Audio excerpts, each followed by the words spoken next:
Hello. Hello. Good morning. Hello. Welcome once again to Dork Duck Daily, the show with all the news you nerd and extra trimmings. Starting next week, this is what things are going to look like. We're going to keep with the Monday, Tuesday, Thursday, Friday for a while at least. My brain hates it. I'm sorry. but we're gonna do it. I think it works for Selena's brain better, so we're gonna roll with that.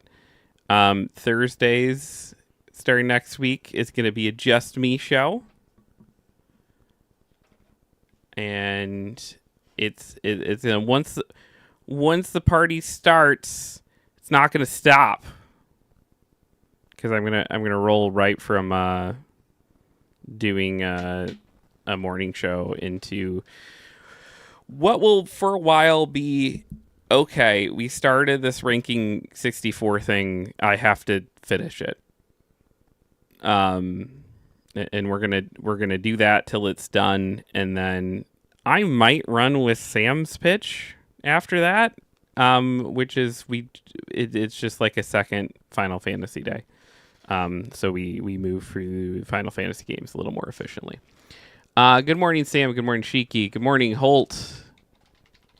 Hello and hi to everyone. Congrats on first, Sam. But that's going to be the schedule. This show will still happen Monday, Tuesday, Thursday, Friday next week. Selena won't be on the Thursday one, and that'll be her day in the shop. And then I'm so confused by that. So you're not doing stuff on Friday then? Did you switch it to Thursday? This is like the third time that I say the thing into I'm microphone just that asking I for love you so much. If I'm not allowed to ask for clarification. No, you're fine. No, I'm okay, just. Well then, You said you'd rather do Thursdays than Fridays in the shop. Yeah, I was sitting right there and I was like, I think that Thursdays are probably a less like intense day because people aren't. It's like Fridays are just naturally more of an intense day. You get paid, you come in, you know. Yeah. And while I'm like still learning, I would like to like be kind of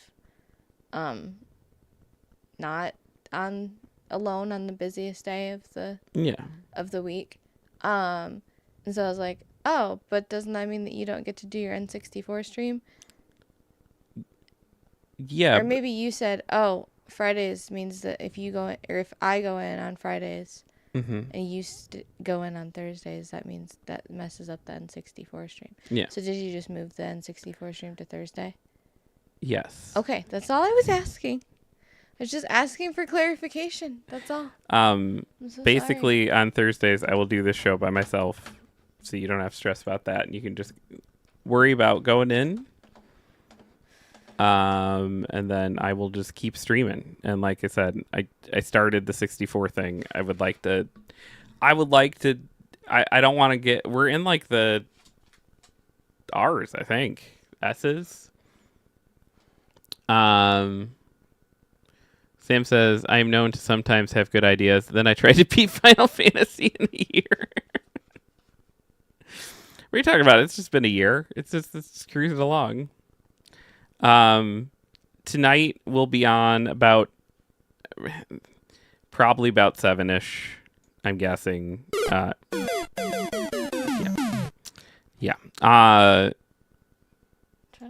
But the idea going forward starting next week is that the Thursday night streams, I think, are going to go to 6 to 10, because that was one of Selena's requests, is that there's nothing going on past 10 o'clock scheduled. So yeah, that makes sense. Okay, so like that makes sense in my brain if we did 6 to 10 when I was going in on Fridays, though. The problem was that I was like trying to conserve my energy to go in on, like, I think this is a better system, but like I'm trying to explain that, like, if I have Friday off the next day, if I'm going to be staying here at home, I'm assuming. Yeah. Or am I going in on Friday as well? Need to be staying home. Okay. We just haven't like physically gone over the schedule either. Like we have, but we haven't. So like I'm still just kind of asking for clarification, which I can like see is frustrating for you, but like I'm sorry that I just like want to know things and that I'm a little more like slow on the uptake than No, the average it's bear. fine, and you're wonderful, and I love you. It's that when I'm like, hey, schedule. Like I first like worked on this and I'm still crafted it all trying to out get this on chat to pop Sunday. out. Hold on. um, No, I don't want to expand. Shiki said, "I admit it was delayed. I was delayed. That was Sam. I am indeed delayed. I don't know what that's referring to. There. What what is delayed? I'm so confused. Um, but yeah, that's okay. I guess I shouldn't have talked about the schedule at all yet. No, it's okay. It's just I'm also going to be finding out real time as well. Somewhat. Oh, Mario-san was about Final Fantasy Year, yeah. But she sent it way after the point because of delay. Yeah, sorry. But yeah, it's we'll figure it out. We'll have something more ironed out, so we're not figuring it out real time while things are going. Yeah, that happened last night too, where I was just like on the mic for the live show, and I was like, and I'm not going to be there tomorrow, and then you're like, wait, no, I thought we started that next week. Yeah, genuinely did. I never like purposely like ignore direction or things that like I'm literally like confused. I'm not pretending to be confused to get away with like not doing things. I just am genuinely confused. It's okay. You're cute, and I love you. Well, thanks. Love you too. It's your birthday week. I'll be nice to you on your birthday week. You say that now.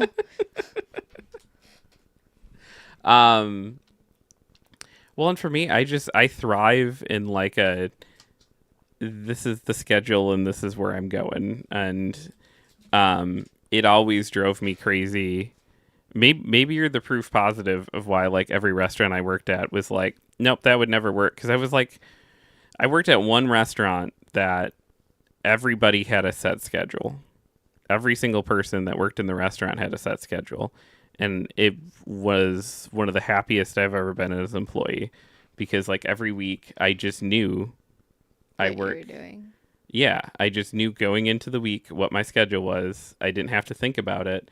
And if people were like, "Hey, can you do this on this day?" I didn't have to then have too much of a social thing of like I have to go do blah blah blah blah blah. I knew like, "Hey, that's my work day. I can't do that. Can we do it this day instead?" Yeah, that must have been nice for the kitchen or the restaurant to be able to do that. They must have had like a tight Well, handle on things. the system was if you needed to switch something, the onus was on you. Like if you had something that you absolutely like couldn't, like, oh man, I got a kid concert or I have something, there was then a switch book, and then you would have to find something like somebody and be like, hey, can I work your Tuesday and you work my Thursday? And then you'd have to then do it in the switch book, and then a manager had to sign it so that they knew if that person that was supposed to show up Didn't show up. who was in trouble, basically. Yeah. But like it wasn't, there was no day off requests, there was no any of that. That sounds kind of stressful. Oh, it was amazing. What do you mean stressful? It was great. I had a kind of similar, like, because I knew the person that was my GM really well at Marco's, and like we just figured out like what worked better for me and the people, like the managers that were around me. And so my schedule was kind of set at first, and then she would come to me and be like, hey, I need this day off. Do you want to cover it, or do you want me to try to find someone else to cover it? Can you cover it? Yeah. And I'd be like, yeah, no, I can grab that or whatever. Like but it was kind of somewhat set, and then like we did have day off request forms though, which I think stole from McDonald's maybe. Or they just sourced them from the same place. No, I literally like took the day off form that I had in my backpack still from I think my job at McDonald's. Oh, really? And they just copied it. Yeah. So Sam says, I don't know, taking health days are good. So a no day off request sounds like an immediate red flag, in my opinion. No, it's Yeah, like you could like still be like sick. And well, I mean, it was restaurant culture 20 years ago, so you can be sick, really. But it now in the state of Michigan, like if you miss a day, um, there's a whole different yeah, that system. doesn't really work with that system that you're saying though by today's standards because like okay, so you have your set days that you go in and so by law now people are allowed to do a no call no show like 3 times. So if someone does that and then the person that is scheduled or not scheduled to come in that day, I'm so confused by like that logic. So You would just have to schedule the shift accordingly. Um, right, but okay, so say like your days are Monday, Tuesday, Wednesday, Thursday, Friday, and you have Saturday and Sunday off. right. And you decide I'm sick, I don't want to go in, and I guess Hmm. I'm gonna no call no show. So then you no call no show, or whatever, like you're unable to call, and you do that for 3 days. The people that are scheduled, I'm sure there's people that have the days that you're there off because if you all have set days, it's all Hmm. like you're slotted. Yeah. Does that mean they have to come in and cover you? No, that Well, then mean you're fucking over the people that are there and no, like, it means the managers have to schedule enough people that they can handle some variance of people calling off. yeah, but then That's what that brings into question as somebody who is like very close with the numbers and stuff like that brings into question labor and like Oh, all of Michigan is going through that right now because of this it's new policy gonna thing. be really weird for a lot of people. Yeah. But you have to be able to. The tricky thing though about restaurant work is that you have to be able to encounter for that variance, and then it was like, but you also if you're How are you encountering serving. for variance if you have a slot schedule where you have the same schedule every week? It didn't change for like holidays or like up times.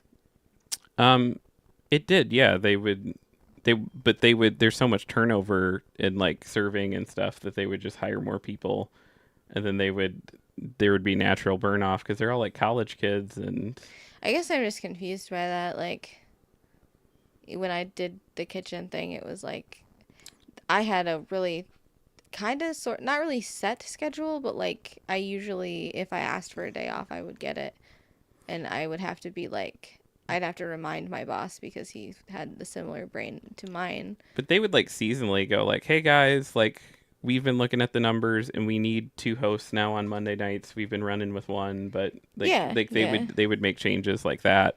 Or like when we had Christmas coming up, like my Yeah. manager took Christmas, like worked that entire day and Thanksgiving and Easter. Like he worked holidays so he could give everybody else off and like you could opt in and be like, "Yeah, no, I want to work on a holiday." Hmm. But he would just automatically default give everyone that day off.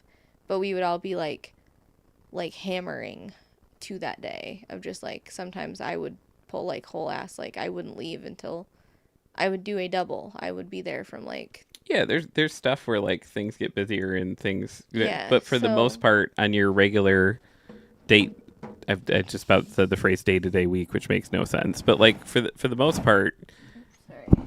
the the way most restaurants work is every week the schedule is a wild surprise of just like I don't Birds are those? I don't know. There's robins out there, but there's also like funky. And there's so many birds out in the yard. I've been trying not to freak out about it, but there's a lot of them. There's Um, just one now. It's just a robin. Oh, there's more now. They're in the trees. But yeah, it's like I don't know. I just think your week to week schedule shouldn't be as much of a chaotic surprise as it is. Or then you start to settle into something where you're like, well, I usually have Mondays off, so I can do this. And then you look all of a sudden and you're scheduled on a Monday, and you're like, I didn't think to ask for it off because I never work on Monday. Like that kind of stuff that happens in restaurants all the Oh time. yeah, yeah. I And guess that makes sense. and it's like that I just hate it. My brain doesn't work well with it. Like I need to like kind of just know. I don't even need it to be Monday through Friday 9 to 5. I need something that is like I would structured. want to do Monday through Friday 8 to 3. Yeah. or 8-4, or 7-3, or 6-2. I had a 6-2 at McDonald's. It was pretty nice, honestly. You hated getting up though. I hated getting up, but getting out at 2 was nice. I can't do it. I used to. And I get up at 6 now anyway, so. For the store, I used to do. The store used to just be open 11 to 7 every day, except for Wednesday. It was open an extra hour. So I used to just do Tuesday through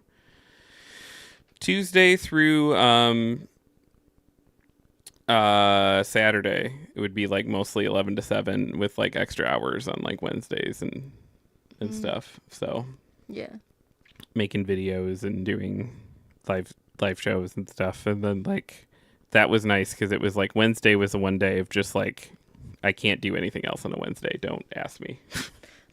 And then that was nice for you. The rest of the time it was just like, oh, I'll be out at 7. Yeah, I'll be right back. I gotta go put a sweatshirt on. This cardigan is itchy. Not itchy, but it's just bothering me. It's cute. I know it's cute, but it's like. I'm sorry, it's itchy. But yeah, we'll be live tonight playing My Side. I'm not sure the exact timing because we're in this limbo between 2 schedules. What's up, Mello? How you doing, man? Yeah, but it'll be sometime this evening, and it probably won't end whenever it was scheduled either, unless we get through it all. But if Selena could have kept playing that game at 1:30 a.m. on Tuesday, she would have. High recommendation to that game, although it's a lot. Yeah, I'm doing all right, Mel. Getting through the chaos. This is the birthday week of which it was my sister's birthday yesterday. It was Selena's birthday on Tuesday. It's my other sister's birthday on Saturday. And it was Dork Duck's birthday on Tuesday, and it's the store's birthday on Sunday. It is a week of all the birthday stuff. It's also my aunt's birthday on Saturday. So it's a lot of birthdays this week to navigate. Turns out when your family's all in Michigan, they like to find things to do during the cold, and then there's a whole bunch of birthdays all in March.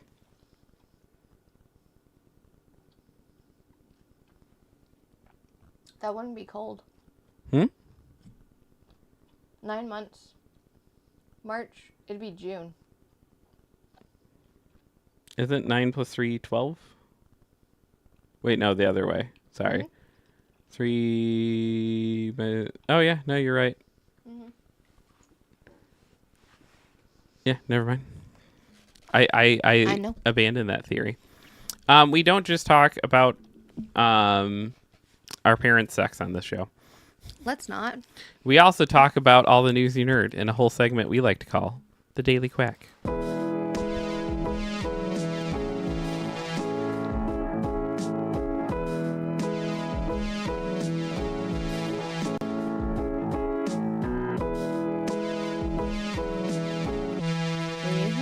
Blue drink, please. Absolutely. Other Sam says it's also Shiki's birthday all this week. What's up, Sam? Hope you're doing well. Our favorite Italian that we've always known as Italian. It wasn't at all a surprise this week. PlayStation lays off more developers. This is from George Yang over at GameSpot, who says PlayStation has conducted another round of layoffs, this time impacting the visual arts team as well as its Malaysian studios. Several now former employees of PlayStation have taken to LinkedIn to share that they've been let go. The roles include lighting, material, environmental, and animation artist. Naughty Dog alumnus who's now at NVIDIA said all those laid off were integral to the development of Uncharted and The Last of Us. One of them was a senior project manager in Malaysia who worked on Concord and The Last of Us Part 2 Remastered. He said, "It was a tough start of the week for us PlayStation Studios Visual Arts. There's a wave of workforce reduction, and unfortunately, I'm no longer part of the brand." According to Kotaku, those impacted were working recently on canceled projects such as one from Days Gone developer Bend Studio. However, the cuts reportedly reached further than and affected those who worked on internal art and technical support for PlayStation's first-party studios. PlayStation cut 900 jobs last year, as well as closed its London studio.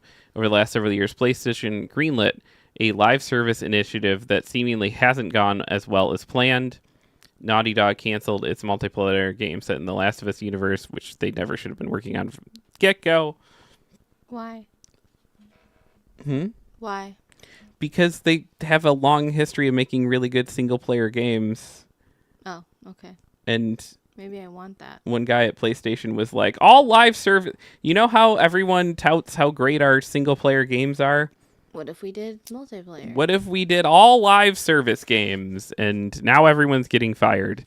Except that guy probably made millions of dollars still, I'm sure. There's a bunch of hair all over my microphone. I'm sorry. It's okay. It's like little fuzzies.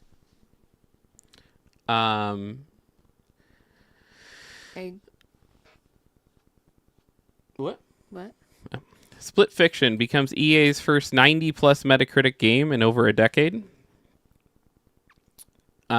This is from Muhammad Ali Bari over at Twisted Voxel, who says Hazelight Studios' latest action-adventure game, Split Fiction, is the first EA-published 90-plus scoring game on Metacritic in over a decade.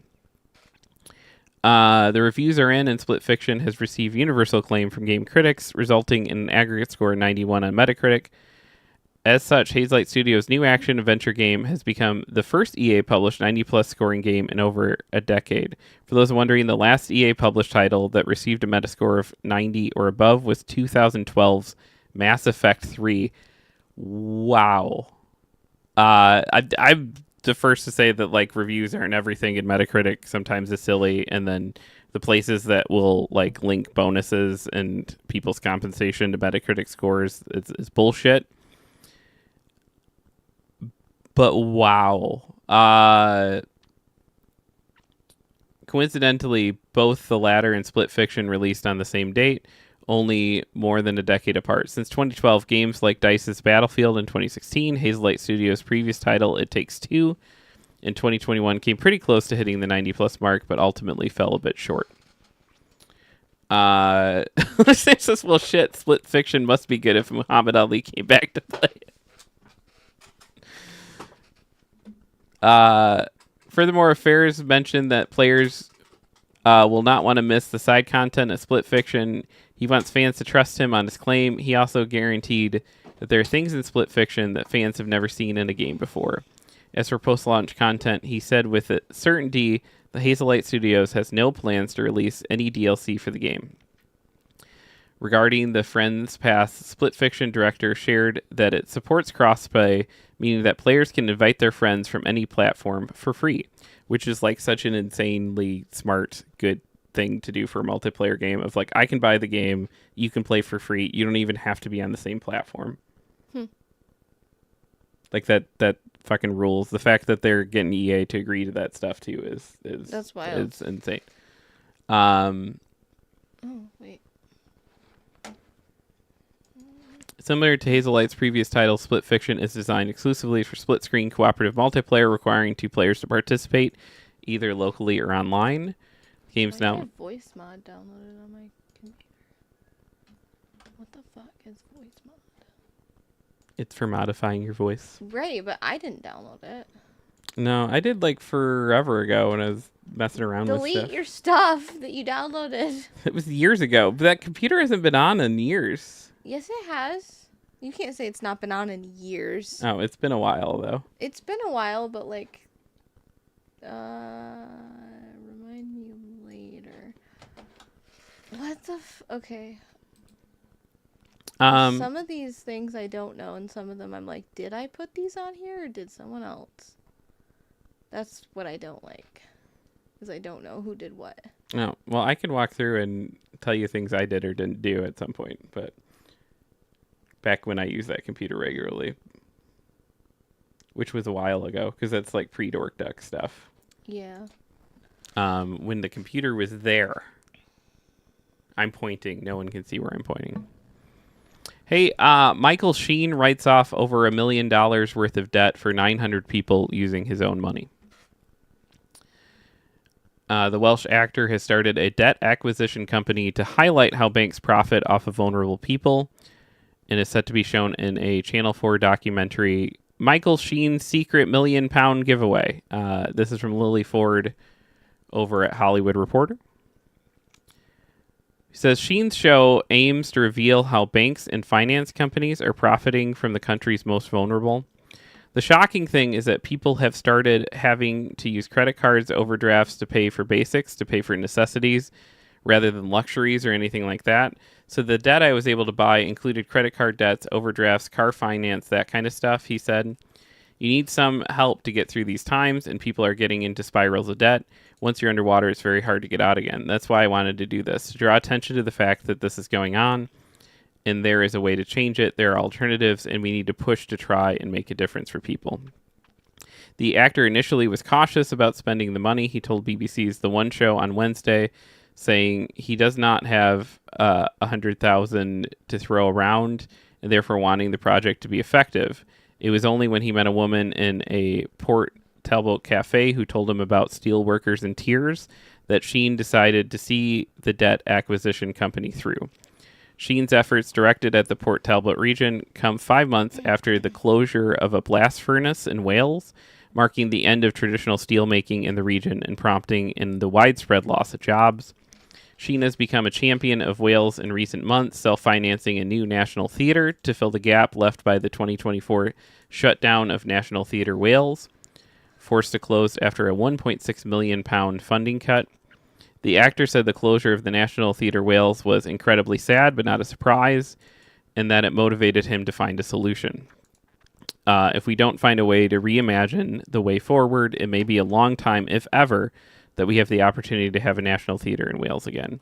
What is Streamio? Streamio. Stremio. I don't know off the top of my head. Okay. I don't either. Sorry, my computer was being weird, so I was like, oh, I'll just, like, remove some stuff, and then it's just this whole, like... The process that... Yeah.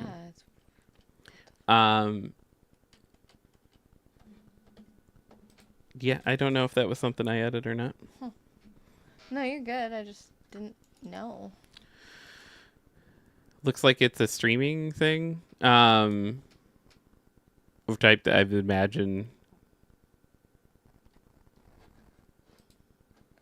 There's a whole subreddit for add-ons to it, but I don't know. I don't know. Might have been something I was doing 2 years ago. Like I said, I would have to look through all that stuff, and I could tell you. Oh, you're fine. I just trying to move some stuff around. The only thing that is installed on there that I want is like there's a couple like fiction projects and stuff that are on there that I need to get off of there. Oh no, I know. Anything on there? I didn't say you did. I was like, that's just the only stuff. Everything else can like go away. And now to the story that I was like starting to tear up trying to read this just to even prep it for the show. So I will try to get through the story without crying, but it's going to be hard. Owner of last video rental store in Pocatello saves portion of collection for Christina's Corner. This is from Logan Ramsey at East Idaho News. Pocatello. The last video rental store in Pocatello will live on in a small way, only for its most passionate customers. Although Video Stop has ceased all rentals and is liquidating the majority of its collection, owner David Cranning is keeping a small portion of movies and has placed them in a tucked away corner of his adjacent K&B Quick Stop location. He's keeping these movies available to rent for only a small portion of his customer base who've regularly come to the now closed video rental store. One of these customers is Christina Kavanaugh, who goes to Video Stop nearly every day with her mother, Tony Kavanaugh. For Christina, 35, who has Down syndrome and is mostly nonverbal, going to rent a movie has been vital to her routine for the last 15 years. Now that Christina will be able to continue renting movies, Tony feels like a weight has been lifted off her shoulders. It's huge because it was really heavy thing weighing on me, and then to find this out, it's like being sentenced to prison and then getting a reprieve. That's how much relief it was, Tony said.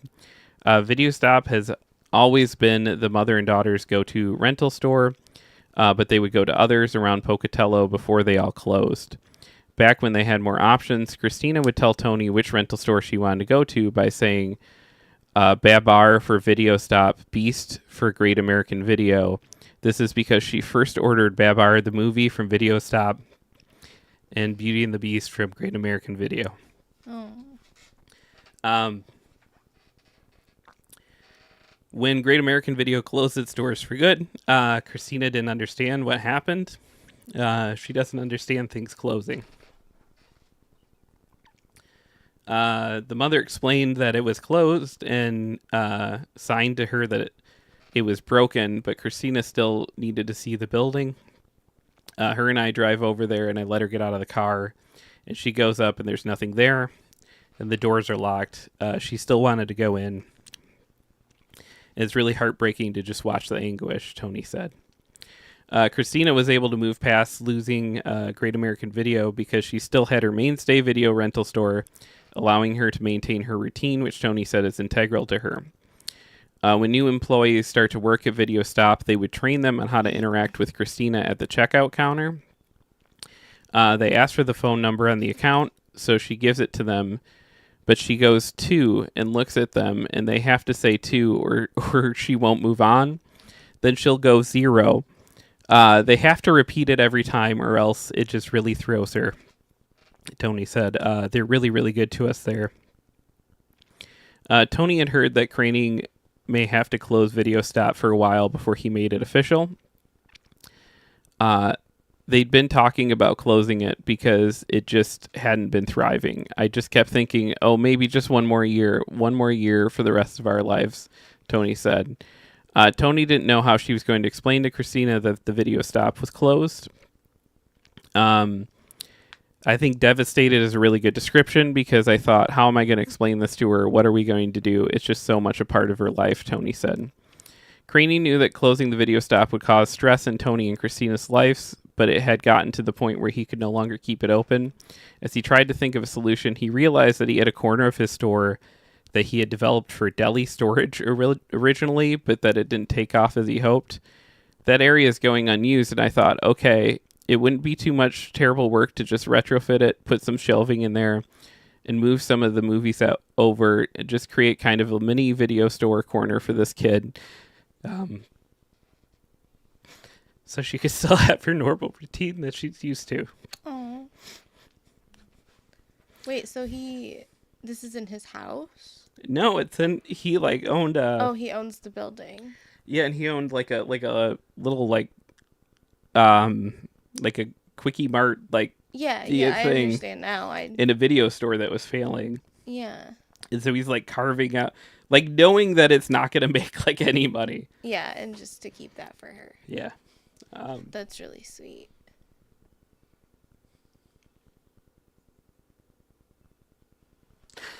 Capitalism's fucking dumb. It's dumb. And I don't think that a lot of places think about stuff like this that are bigger corporations and bigger businesses. Like this is the only kind of thing you could get from like a small business. Or this is a thing you could get only from a small business. Oh yeah, because like fucking Walmart would be like, what yeah, can you do? It's a sad story. Like with yeah. Well, it's like, and we do this all that we train every single person that's born, lives, and dies here not to attach themselves to things like libraries and to just like and instead attach themselves to these things that like you go, you spend money, and you do, and then it's like the they go and these like pieces of the community just fucking go, and it's Yeah. and it's this like double-edged sword of like it shouldn't be responsible to the local community to keep a video store open if they don't want to spend money to rent videos. Like that's a very silly like thing, but like it is simultaneously kind of put on them to keep these community spaces open. Well, we just recently, someone in our like local community posting group is like, woo, there's gonna be like a Dollar General market, and like that's gonna take down the local like the locally owned markets, or that's gonna give them a run for their money or whatever. Like, I don't think they directly stated like, haha, like this is gonna take them down and I'm celebrating that or something, but like it was just such a weird thing to be like, yay, another corporation thing that's gonna like fuck up everything for these people that like this is their life. Yeah. Like, and it was very nice in the comments to see people being like, no, I'm still gonna go to ba ba ba ba ba. They like did it right down the road from one of the markets. Cool. I think it's I'm not gonna dox the place obviously, but like it's out on a highway past our town, and like it's just wild to see like people just not have that that train of thought of like there are people behind that, and there's people that like rely on that too and don't want to go to fucking Dollar General Market or whatever it's called, or whatever, yeah, or when you get like they run out local supermarkets what we have here, and we have food deserts now in this town because there's people that don't own cars but now can't get to these places because they've it there's a Walmart. You can just go to the Walmart. It's like we have to get in a car to get to the Walmart from those places of town. Not everyone has a car. Yeah. There used to be a local supermarket right there that everyone could walk to, and it's gone. Shiki sends hugs, says I love you, friend. Such a sweet story. Yeah, I love you too, Shiki. It's just a lot. Dylan says this is part of humanity I like. Same.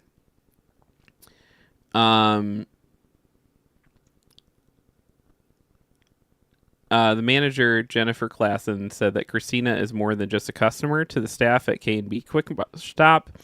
Their family is part of her routine, seeing all of us. So yeah, she's just family, Klassen said. While Craning will allow other people to rent videos from the section, they'll only be trusted people they recognize who they know they'll get the movie back from. Tony first heard about the new rental section from a store employee who pointed it out to her. I said, oh, it's Christina's corner. It's not, but that's what I would call it because he kind of did it for her, Tony said. When Tony saw Craning seeing the new section, she thanked him for taking care of her and Christina. How can your heart not melt when you just see how good they are at taking care of people in your community? Yeah, this is fucking... It's really sweet. It's beautiful. Again, like, I don't know how people don't have that mindset and understand that. Like, we're so, like, brainwashed by these bigger companies that, like, it just... Like, I'm not, like, faulting anyone for not thinking that deep, but at the same time, like, this should be something that people... It's like when you go... And it's like you can watch it, like if you go and watch old movies, which I know not everyone loves to do, you can watch it all kind of happen in real time because it's like you don't have to go that far back when it's like they're showing a lot of teenagers in movies and it's like, oh, yeah, my dad owns a hardware store. the concept of someone owning a hardware store is just gone now. Yeah. But that was such a common parlance in media for years because it was like everyone knew someone whose dad owned a hardware store because everyone needed a hardware store, and now there's no local hardware stores anymore. When I told my grandma that our landlord was the used to run that hardware store out of Yeah. the bed, like they were like, "Oh my God, that guy, that's him. He's still here. We used to come here all the time." And like they were actually the people that would go there and not Yeah. like my grandpa probably single-handedly kept the hardware store in Morenci alive because like Borcher Brothers shut down, which Borcher Brothers is somewhat of a chain, Yeah. but it's less of a chain than fucking Walmart or Dollar General though. Dollar General took out Borcher Brothers in my hometown, Yeah. and like that it didn't affect me as much as like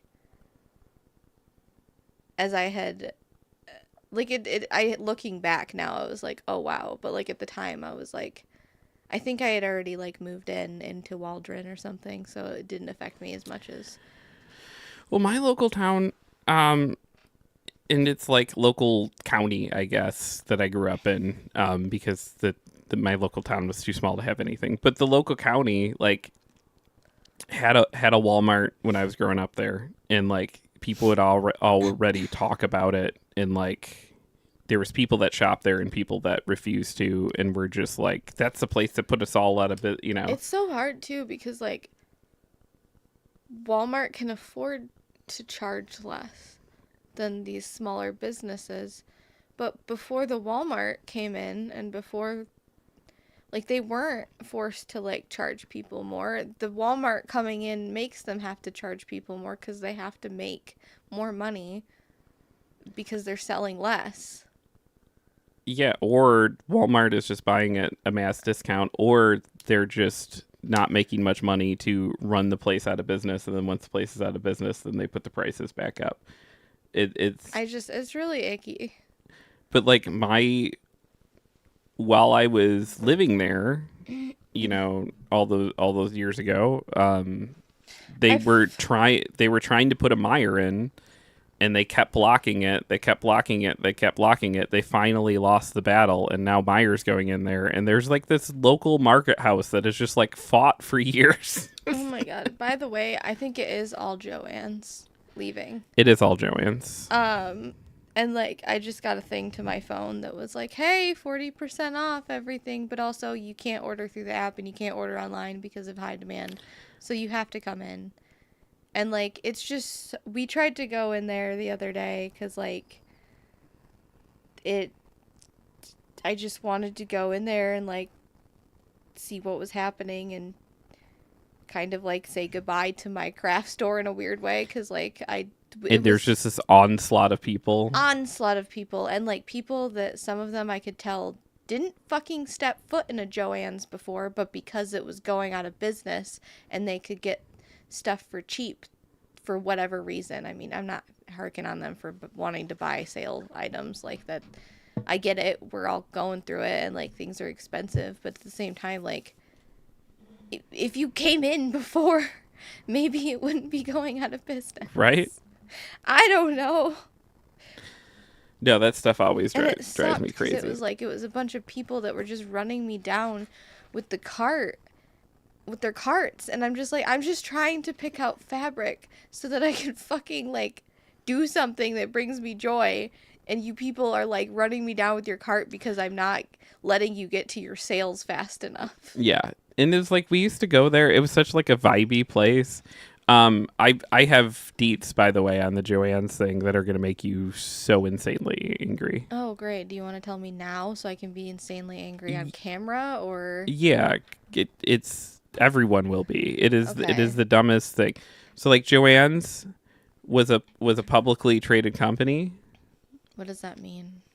like on the stock market, right? Okay. Um, and it was wildly profitable, and then a private equity firm bought it. They took a wildly profitable, like had cash on hand and growing business, bought it. Once they bought it, they put the loan that they used to buy Joanne's for like a fucking $1 billion or some other made up number, that loan, onto Joanne's. Sorry, what? What do you mean? So they bought this business with fake money that doesn't exist. Yeah. Then they took the loan And that they gave bought it this and put all the responsibility of the loan on this business on that they Joanne? on Joanne's, and then 10 years later made it publicly trading again and then filed for bankruptcy because of course, like, what's its I'm having trouble understanding what happened. you're having trouble understanding what happens because it's the most insane bullshit. That's not a thing that you should be. It's not like I can go and like buy a car for no money and then be like, well, it's the car's responsibility. Yeah, it's the car's loan now. Good luck, car. Feel like the car didn't pay its loan. Like, what the fuck? Like, how in the fucking world is that a thing that is like legal to do? I don't know. That's what happened, and that's like apparently like not an isolated incident. It's just everyone's calling attention to it now because like people really like Joanne's. Yeah, myself included. Yeah, it's like one of like the only like queer safe like craft spaces, and it's been like this cool thing that it has existed that like people can go into and like be like, cool, I'm gonna like buy some fucking fabric and I don't have to go into a place that like would vote away my rights to do so. Like, yeah. It's fucking, oh, it just makes me mad.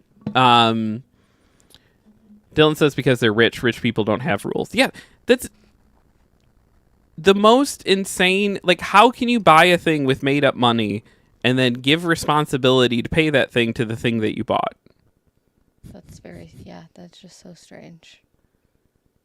It's absolutely insane.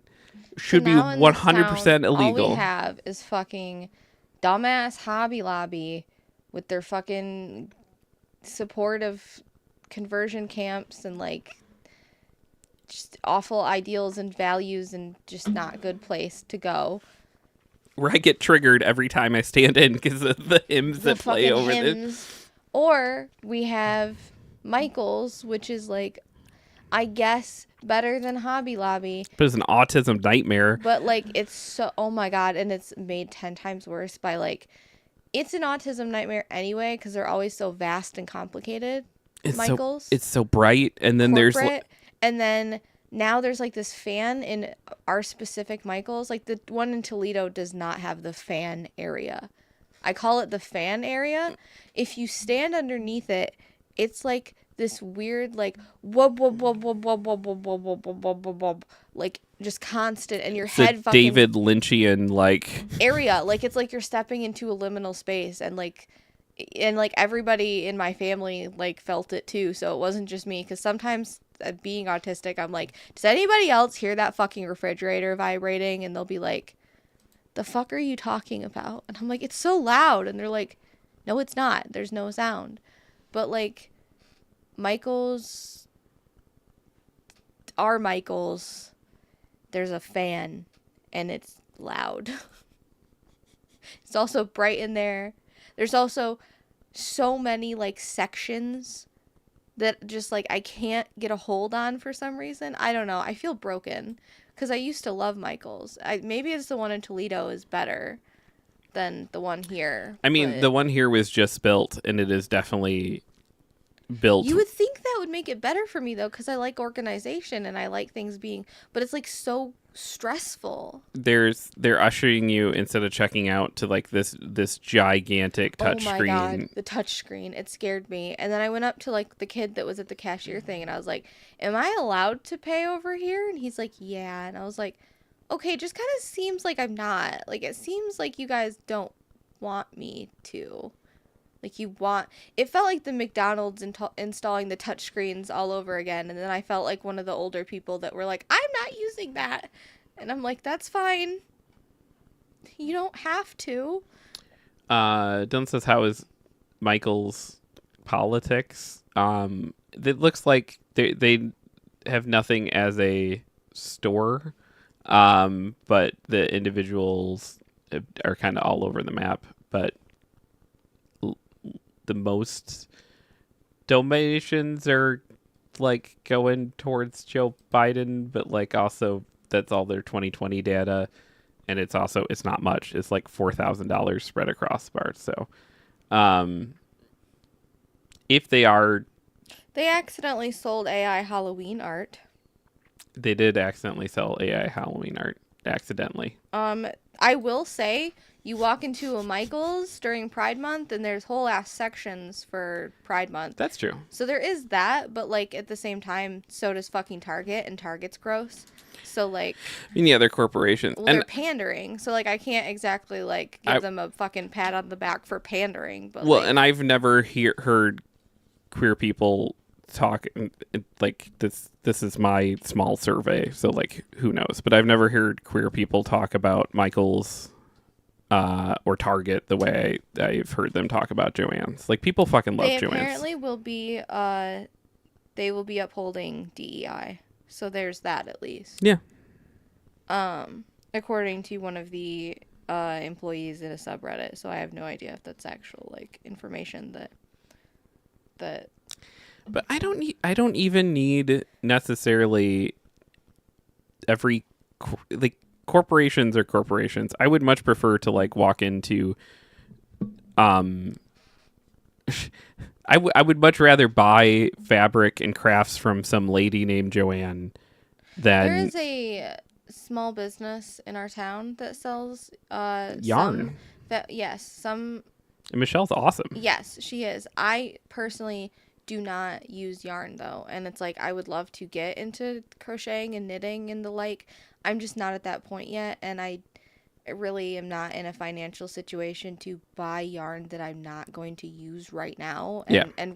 I have a ball of yarn that I got years ago that I haven't touched for forever because like I tried to crochet and then I was not good at it immediately, and then I stopped doing it because that's what happens. And so I don't want to buy yarn that I'm not going to use and then potentially have like the cats or children destroy it, because financially I cannot handle that right now. I do want to support her store though. I will please put her store in the chat. I will say this about, yes, please people go support the fuck out of Michelle's shop. It's called Tink and Frog. She spent, I don't know that she wants me telling this, but I will till the day I die because but she gave us hundreds and hundreds and hundreds of dollars to keep the shop alive when we were on the brink of closing. Yeah, just out of the kindness of her heart and like to keep another small business afloat. Like, yeah, she's incredible. Yeah. And doesn't and will come in and like be like, hi, and find something to buy, and like you can tell the comic books are not her thing.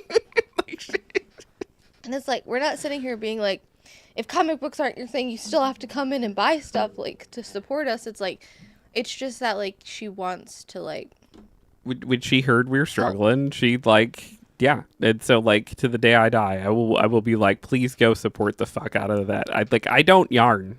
Yeah, I need to go in there. It's also that it's a new space for me, and I'm like very afraid of new spaces.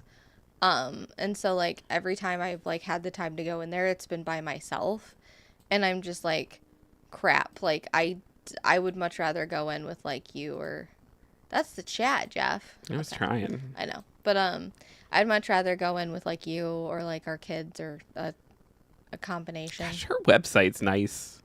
Yeah, classy. Like do they have like classes? Looks like it.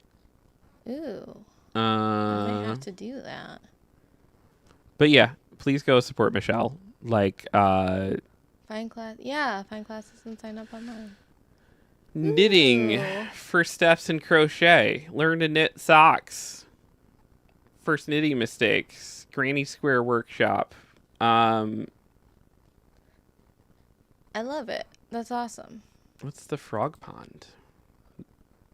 But yeah, this is like not. Is it a blog? It is. I love that so much. Look at the state of the frog address. Oh Look my at this. god. This is so cute. What the fuck? Oh. I fucking love Michelle so much. And it's that like thing of just like we're not into the same stuff. And that is very clear to both of us. But like there is this like mutual like you yeah, like you're doing the same thing essentially, and like also they're just like wonderful people. Yeah. Like I've never heard like everybody that I talk to both about the shop and about her like have absolutely nothing bad to say. Ribbit rewards just got even better. Oh. I fucking love it.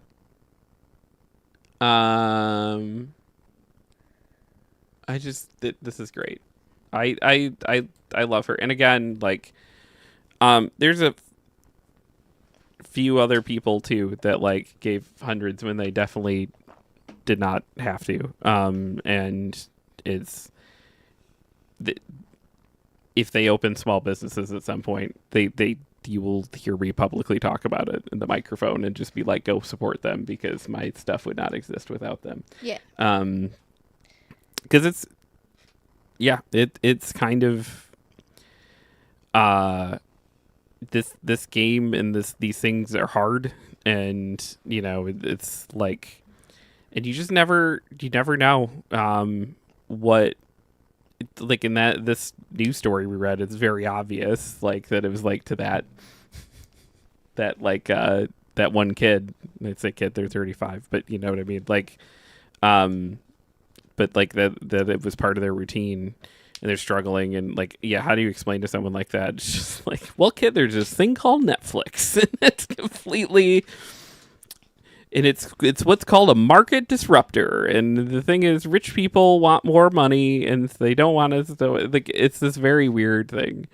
Dylan says that's an amazing site. I had mine overhauled recently.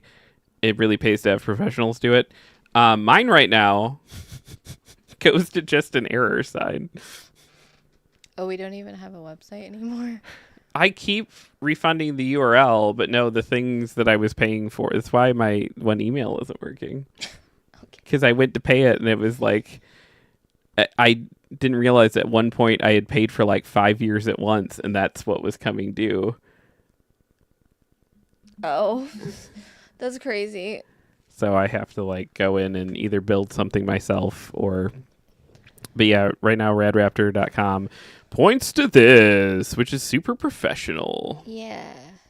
I didn't even know it was down, to be honest. It It's been down for a minute. makes me feel bad that I don't look at our own website. Lots of people didn't. That's why it's not been like Integral to. It's weird. It's like websites are important, but mainly for Google SEO, and it's this very weird like relationship of like I'm maintaining this entire site just so I go up in Google rankings, just so people come to a physical store.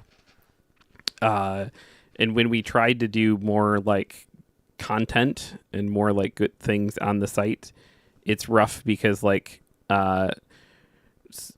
we're in this weird transitional phase right now in American culture. I'm possibly global culture. I have no idea. I only know what's going on in like America, where when the internet started, we all went to different websites and web rings and forums and everything else. And then the last 10 to 15 years, they were like, no, stop doing that. Instead, go to like these 4 or 5 websites, these social media platforms. Go here, and then that's where people wanted to be. And so, like for the last however amount of time, it made more sense to have a robust active Facebook business page more than it or a robust Instagram or wherever your people were at than it did to have a robust website. Because people weren't going to go to your website, and you needed the website though for the SEO, for just if people Googled comic books, where go, you wanted to pop up in the search results, right? But like in all reality, the thing that actually mattered the most was like, how do I, like get this engagement on these platforms that everybody's all at? And then now we're in this transition period where everyone's like, fuck that, I'm not going to be part of this platform anymore. And they've all left. But it's not like they're like going to websites again. They've just kind of all left. And now there's all these like weird, like, where's everybody at? Like, just trying to like figure out like, okay, there's still some amount of like, Facebook is important, but it's also you have to like really yell at people in a way that you didn't, to be like, hey, can you please like and share this, but not too much, because if you say like and share in the wrong way, Facebook will bury it just because you said like and share it. Like it's a very, and it's just increasingly just filled with like AI posts and everything else. And so you're like, all right, well, I still have some amount of people on Facebook, so that's still, I guess, where the most of my people are. And then you have just like, well, email marketing. It's still all about email marketing. A lot of ways things have gone back to that. I hate email marketing. There's a lot of people that were pushing text marketing for a while. I think text marketing is the grossest thing any of us could possibly do as a small business ever. I hate it so much. And I cannot imagine sending a text out to everyone every week. New comic day, come on in for these. Like anytime I go to a business and they put me on a, like, hey, put your phone number in for like 10% off, and you're like, okay, and then you start getting a text from them every day. I'm so quick to like never go back to that place again. I hate getting text messages so much. Yeah. It's just, it drives me absolutely insane. Please get out of my phone. Please get out of my phone. The email inbox, I also don't super love, but at least that I can like mostly ignore. That's how we have 1,000 unread emails. Yeah, but like it was a nice little system when it was just like that like brief window that it was just like it felt weird when people didn't have a Facebook because there were so many people on there, and it was just like, hey, we're all hanging out here, and it's all mostly okay. And it's all mostly okay. It was a pretty brief window. I have to pee. I'm really sorry. And then for 10,000 years. Now I don't know where people are at. I'm sorry.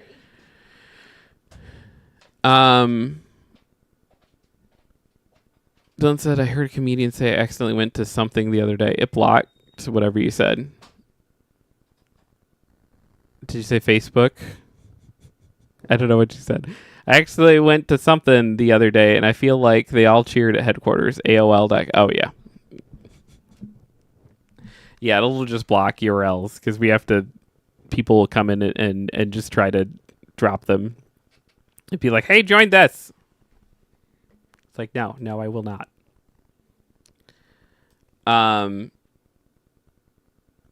Yeah, it's a weird time. I don't know if it's also changed in your world, Dylan. It's because I don't get the sense. So like there was a brief second there where it really felt like, oh my God, blue sky. Blue sky is like going. The skies are blue, guys.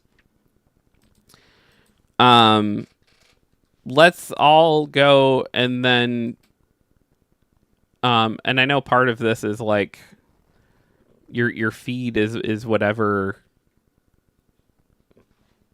you fill it with, but like it's just there was that brief moment where it felt like kind of exciting and like really vibey over there, and now it's back to the regular social media grind where we're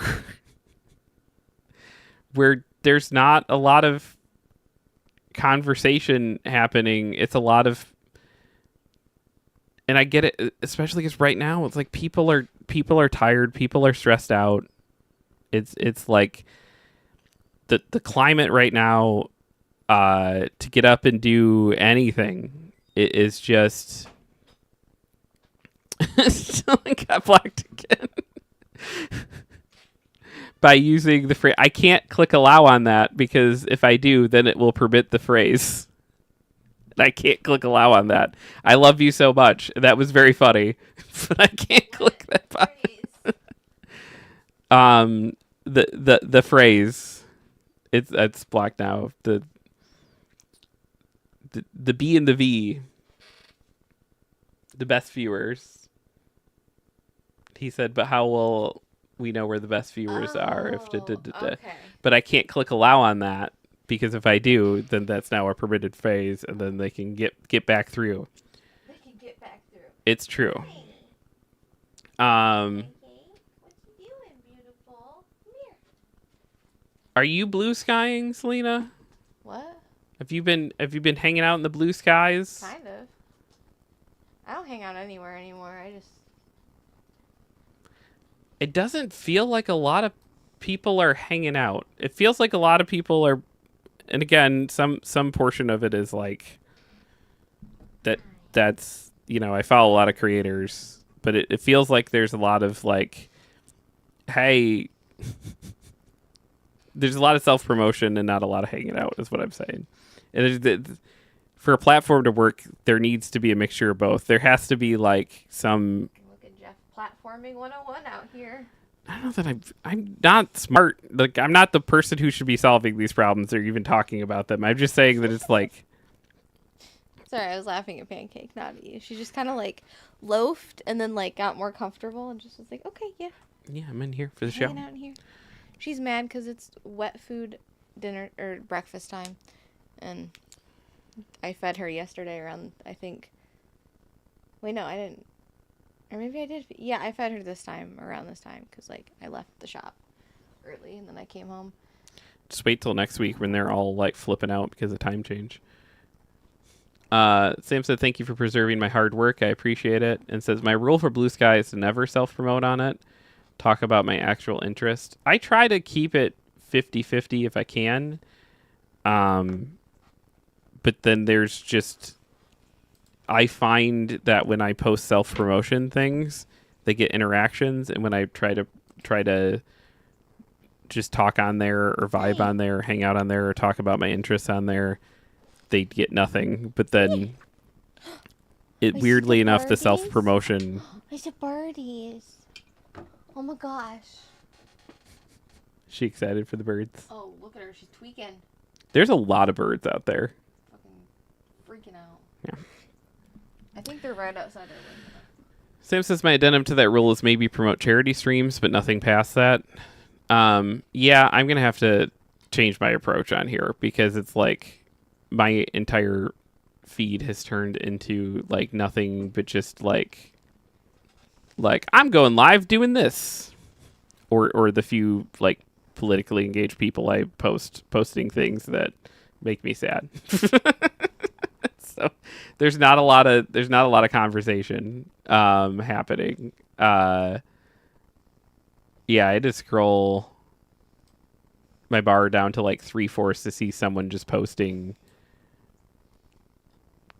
something conversational. I posted conversational stuff. I said, I just want to play Marvel Rivals, but I must work. Sad face. And then I posted a picture of my butt. Not in the same thread. Different thread. That's not self-promotion, is it? It's just my butt. I guess like I'm like promoting my butt? Question mark? I guess. Or no, sorry, it wasn't my butt. It was just a different picture, but still kind of spicy. Okay. But it's like, it's funny because it's the spicy picture, but then it's like a weird close-up of my face. Yeah. I don't feel like that's self-promotion. And then... There's probably some people that are like... If you're a woman, you show off your body, you're just doing it for... I'm sure that takes out there. Like, I like my butt. And other people should like my butt. Sue me, I guess. Sam says, I'm sorry I repost sad political stuff. No, I follow people that post sad political stuff. And then I posted about Bug. I posted about sleeping, taking a nap with Bug. Yeah, I don't see any self-promotion here. Sam says the solution to that is to mute the people that just repost streams. I might have to do that. Which then makes me feel like a little like gross, because it's like, obviously I want people to chip. But I try not to post on there for like every time we do any stream ever. Like, we stream a lot. I had to scroll down 1 month to find where I posted about Dork Duck. Apparently, I don't post about Dork Duck at all on this app. Yeah. I do with like I did for the birthday stream, and I do like, it'd be like, hey, Final Fan is like, I do for like the ones that might happen once a week or something. But I don't. That's exhausting. The people that like do the grind and like every single day they follow the like, okay, I'm gonna take, like, I applaud them. Like, it's a lot of work to like be like, okay, time to take the pre-stream selfie. Let me take the selfie holding the game I'm gonna play. And that's work, man. Like, and I'm not out here ever pretending that kind of stuff isn't work, because I know it's work, because you take like about 40 pictures and you're like, okay, in 10 of these I look like an alien. In 30 I look like a human, but these 5 I think are a little good. But like, man, this happened during them, so these 5 work, but not for these other reasons. So I'm going to try to take 40 more pictures, but like in the style of these 5 that worked. And it's a process, and it's like you get better and a little more efficient at it. But then if you get a little more efficient at it, you're like, I'm just posting the same selfie over and over. So you have to like find ways to mix it up and find ways to like, and that's so much work. And I applaud them for doing that. That is not something that would spark joy for me. I even if that's something that would help our numbers, I could not bring myself to like every single day dedicate 10 minutes before the show to like crafting, and as if it would only take 10 minutes. It would probably take me much longer. And then now, yeah, you have to post it 900 different places. It used to be you could use something like TweetDeck and just have it post everywhere for you. But now all these places, because they all have to be profitable, charge for their API, which means the only way you can get social media tools like that is if you pay an arm and a leg for them that post to all these different places. Or you stay in the ecosystems of like, well, I guess Meta owns these 4 different platforms, so I can simultaneously post to all 4 of these at once. And then at some point, that becomes your entire job, and you forgot that you started doing this because you love retro games. And you just wanted to like appreciate showing off your game collection and playing back through them, so you didn't feel bad about these trinkets that you bought, but like wanted to enjoy and celebrate them with others, which was like the start of all this. But now you're taking having to like do these selfies every day and do all these promotions and yell into the world to remind them you exist. And it's just, man, life these days is tiring, is I guess what I'm rounding back around to. What if we if rounds all back away around to like people used to own hardware stores?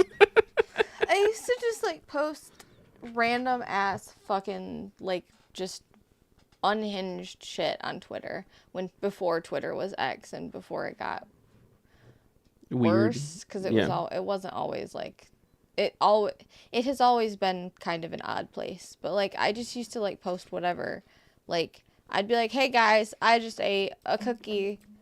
That was cool. Yeah, that was the fun of Twitter Follow for a me long for time. more steps. No, I wouldn't even say follow me for more, but I'd just be like, I just ate a cookie. I'm sure my My hand hurts. I'm sure my early Twitter, because I was in early, I'm sure it's bad. I've not looked in a long time. I'm sure it's embarrassing and bad, and like there's probably some actionable things on there just because culture and time and everything has changed. Well, that was like when they were going after what's his butt, the guy who's gonna save us with a Superman movie this year.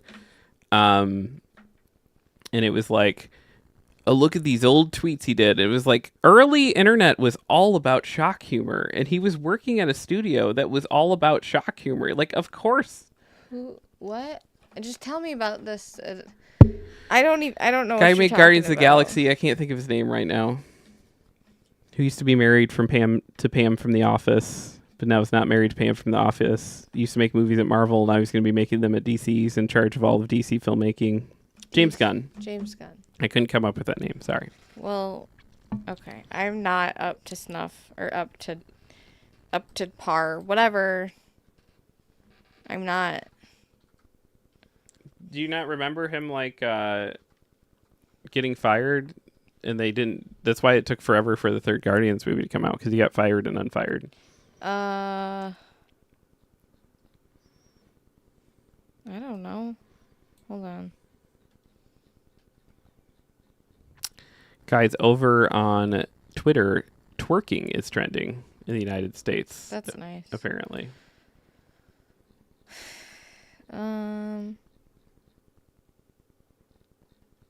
Yeah, 90% of my Twitter now is just posting pictures of you.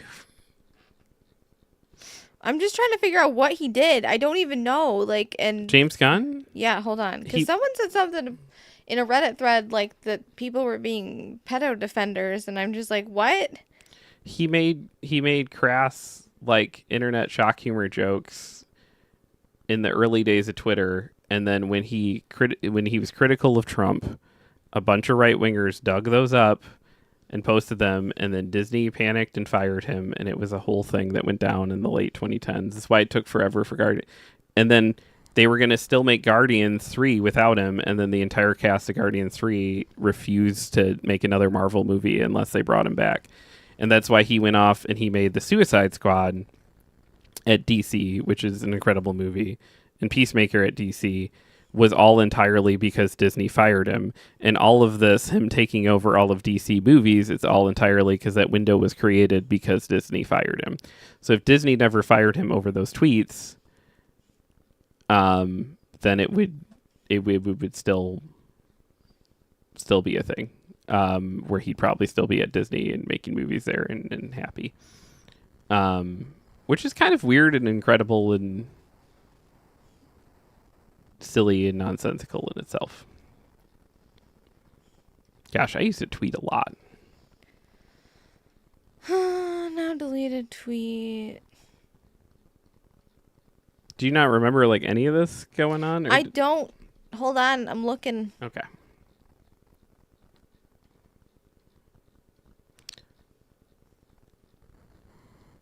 But he used to work at Troma Films, and Troma Films' entire thing was being like, I'm not saying his jokes were in good taste. No, none of these are in good taste. Like, this is, I don't know, like, weird. Like, I'm not saying like he's like a monster or something. I'm just kind of like, what? How is this even funny? Like, how did he even find this funny? Because there was that period of the internet where like Yes, I know. I was getting into the internet around 2009, 2008. Like we've grown and changed, and it's a good thing that we've grown and changed. But like, there was the era of the internet where it was just like all about. I think it's fine that people like found those tweets and were like, "That's weird." I think that's fine. I think that like you should be able to be like, "Hey, I don't like that you did that." That's fine. I don't know that like people are like the like, I don't know, dude. I'm just here. Oh, for some reason my Twitter history doesn't go back before 2017, which is probably a good thing for everyone. I also feel that way, but I was like a child in the 2010s, so I don't even know what I was doing or saying. It's weird though, because it's like I'm pretty sure I wasn't doing or saying things as heinous as the people that are getting called out for the, like, I probably said some cringy stuff, like, but I don't think that I was making these kinds of jokes. That's wild.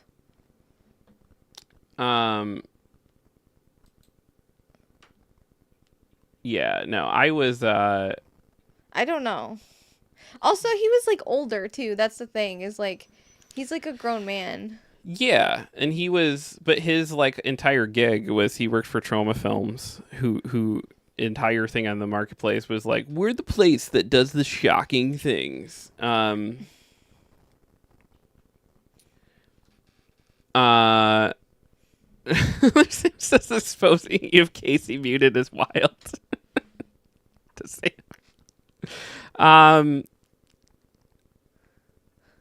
yeah, I wasn't opposed to that, but I was just like full on, just like it was unhinged of me like making jokes about my dating life.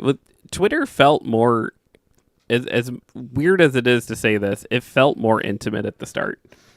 Like it was this service that like was public technically, but a lot of us interacted with it over text message at the start.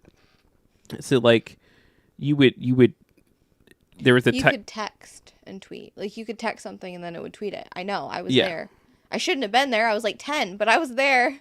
Right, and you had certain people that you could set your phone to that when they tweeted, it would text you that they tweeted. Yeah. Which trying to explain that in a world of smartphones is itself insane. But like that was the world, and it felt more intimate because like the people that were on Twitter at the time were the 10 people you knew who were cool enough to be on Twitter and a bunch of celebrities. Like it was, and you would have actual conversations with celebrities because all of Twitter was like, again, the 10 people you knew that were cool enough to be on Twitter and a bunch of it was a very weird time. The only thing I could compare it to is like the peak of like live journals where you could just like sit and have conversations with people on there. Now all these celebrities like have, you know, professionals that tweet for them and stuff, and anytime you are interacting with them, you likely are not. But like at the time, like it was pretty neat and weird. It was a cool thing that then slowly turned into the cesspool it is now. I do think that like growth is important though, and like if James Gunn was like saying this shit now, I would be like, I think it's okay to just be like, that's really weird that you said those things. Yeah. And like, I don't like it that you said those things. I think he would even say, and he apologized like a long time ago, and like clearly is attempting to make, like, again, if there was any inkling that he was still that same person, I think it would be valid to be like, no, keep him away at all costs. Yeah. But like it does seem like that. People are allowed to change and grow. Yeah, I know. But he it's like some things have to be taken within the context of the time. I know that people don't want that to be true, but like if there are always going to be people like that are it especially like I don't know. It's humor usually lives at the peripherals of like what's okay to say, and sometimes exactly on the line of what's okay to say. And it's okay to move the line of what is okay to say. That is 100% a thing that's okay and probably better for culture to do. And the comedians that sit there and whine about like can't make jokes anymore, bleh, are shitty fucking piece of shit comedians that aren't good at their jobs. You're allowed to move the line culturally. Culture is allowed to move the line wherever they want to and be like, nope, we have decided, you know, this is no longer. We are acknowledging that this is punching down, and so like, no, you're not allowed to make jokes over in this way anymore, right? That's fine. Yeah, I didn't remember any of this James Gunn stuff. Wild. It is what is not fine, still, in my opinion, is to take someone who has evolved and changed as culture has changed those lines and has met the criteria of like, okay, I'm not going to make those jokes anymore, and then go, hey, I'm going to judge what you were doing 10 years ago by like what now joke standards are. And it's like, that's, and especially even if they're like, yeah, I wouldn't make that joke today, and I realize why it was like bad to make that joke, but like that's where culture was at the time. Speaking of apologies, and I guess the Humane Society, that post that you shared, the same day they adopted the mom cat out to a different person as the daughter cat. So they separated the two. They cats. separated them? Yeah, and then they were like, "Oh my God, we're so sorry. You guys got mad that we separated them." So then they Why'd they do a big post about not separating them? Because they're human. That's what they said. Okay. I don't know. I'm so confused. A good thing that came of it though is that they're now together. They're both together again. Okay. So like that's good. But like I was like, wait, so they're not together anymore? Sam says, I scrolled through Blue Sky to one person reposting 10 plus strangers going live, and that's just all my feed. That's the situation I'm into.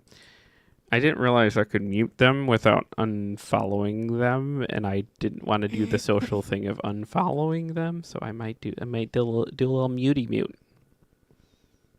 Just a little mute as a treat. But yeah, I will never mute or unfollow anyone.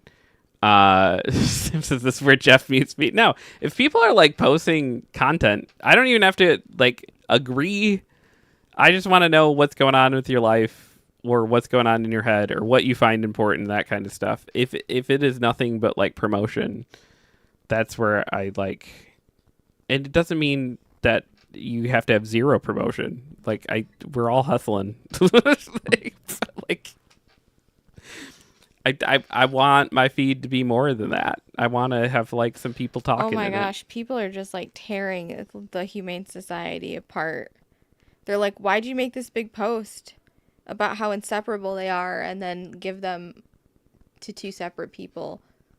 Like, make this make sense, please, because I don't understand this. Yeah, because they like just posted that too. Yeah, and then what happened was they posted the big like, oh my God, look at Flora and what the fuck is her name? I know one of their names is Flora. Nala and Flora. Mm-hmm. And they adopted the baby out to someone. And then Flora, the mom, was still there. And they like posted the like, oh, this is who got adopted out this week. And it one of them, like, you know, they're like weekly like, hey, this is everybody that got adopted out. They like take pictures of them. They do that. They take pictures of the people with their pet, and they're like, "This is." That was somebody made a judgment call. Like, there's probably infighting of like splitting them or not splitting them, and someone made a judgment call, not realizing social media would catch them on it. And oh yeah, they deleted the post, like the picture, completely. They deleted the picture, and then they were like, oh, "Okay, never mind, sorry." Like we actually, the adopter was like, "I'll take the other one too." Like. It's fine. Yeah, which like they maybe would have even from the jump, like if they would have known that was a thing. Goodness gracious. Yeah, I don't know. They for a local thing that is like, it should be easy for everyone to love the local Humane Society, and that should be the easiest social media job on the planet. You get to post cute pictures of cats every day and dogs. Like, there are so many people in social media jobs around the country that are like, all right, how am I going to make this evil corporation look good today? And you have the social media job to make a humane society look good on the daily basis, which should be the easiest job in the world. And they step into unforced errors every day. They're just... They were getting on there and fighting people about dropping off animals too. Or like, and, oh my goodness. Yeah, no. It's like that's like it ended well with the two together, but like I don't know how to feel about it. Like it felt weird that they made like a big post about how inseparable they were only to separate them. Yeah. Like, I don't know. No, that feels super weird. Yeah. None of their posts, all of their social media feels super weird. When they're getting on fighting with people, when they're getting on, like you're the Humane Society. You're the thing that, like, the one thing that Republican, Democrat, everyone can agree, yeah, we all like animals. I feel like they almost bullied the poor girl who adopted her, though, because now she stated in the comments that, like, she can't have the other cat. Like, she would love to, but, like, just can't. Yeah. And, like, and now she has both of them, and I'm just like, oh my gosh, did they bully her into adopt? Probably. But, like, if you're gonna adopt a bonded pair of cats, like, you should adopt both of them. yeah, like, I don't know. Ugh, it's stressful. I wish we had the space to adopt both of them. They're little calico cats. They were 2 calico cats. Yeah, they look like Pancake. We would have had 3 calico cats. Calicos are one of my favorites. So. Other Sam says, just like TikTok, I try to keep my feed animals, food, video games with no politics. I get that, and I try to keep my spaces mostly no politics. It's hard right now. It just is. Like we're in this mode right now where it's like there's these tariffs are hitting, which I own a comic book store in America. There's every comic book you see, pretty much, no matter where you see it in the globe, is printed in Canada, with the exception of a very few that are printed in China, which means that, like, there is no way that this tariff thing that's going on is not a topic of.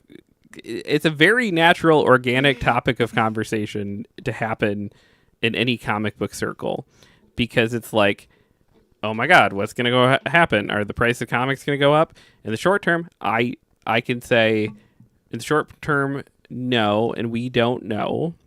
There's one company that none of us should have ever had to learn their names, but there's one company that prints like every comic book that you see pretty much in Canada. And they have come out, and like for a small amount of time, I think it's like 2 months, 3 months, something like that, they have agreed to like foot the bill of all the tariffs to stabilize the industry and give everyone time to like figure things out. And also they're hoping to keep everyone's business on the other side of this, right? Because they print every comic book you see.